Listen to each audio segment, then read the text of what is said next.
Here's an important piece you're going to need as far as approaching a booking agent, a manager, record label, whatever it is a photo.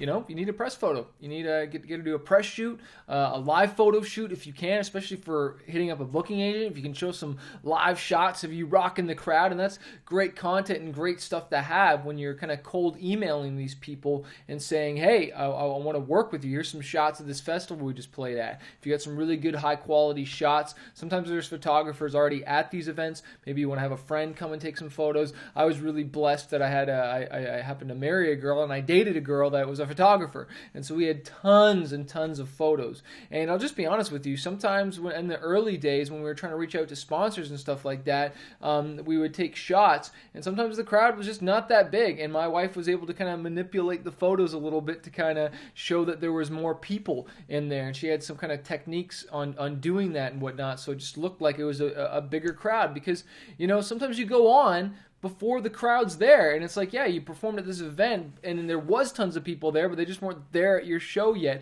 And you always want to make things look bigger and broader. Obviously, you don't want to lie or whatnot, but you want to make things look bigger than they are if they're not yet. And that's where, like, dang, I look at, during the presidential election right now, you see Donald Trump's crowd shots, and he's really showing the whole thing. And I noticed in some of Hillary Clinton's shots, it was cropped a little bit and just showing the first parts of the crowd, because it probably wasn't a packed thing, but you're trying to make it look bigger than it is. You know what I'm saying? And so that's what you want to do for some of your shots, is make it look bigger than life. And that's just the same thing with just the quality of it and getting lights. Like, I've got lights here, and lights make a huge difference when it comes to press shots and working with a real photographer.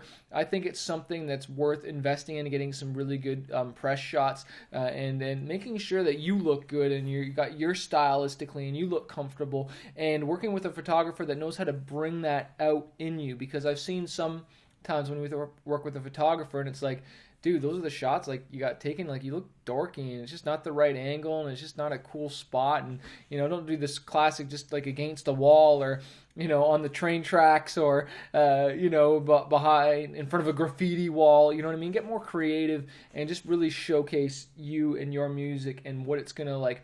You want to think about doing a photo that works with your brand, and it's like, oh, well, they're a singer-songwriter, oh, they're a rock band, oh, okay, he or she's definitely a hip-hop artist. Like, it's just like, so people get it, you know what I mean? So it's not like guessing, like it should match. I'm not saying don't be creative, don't be you with your fashion and what you want to do, and but it's important that you have this done. So check this one off your list: press photo shoot, live concert photo shot. Cheers.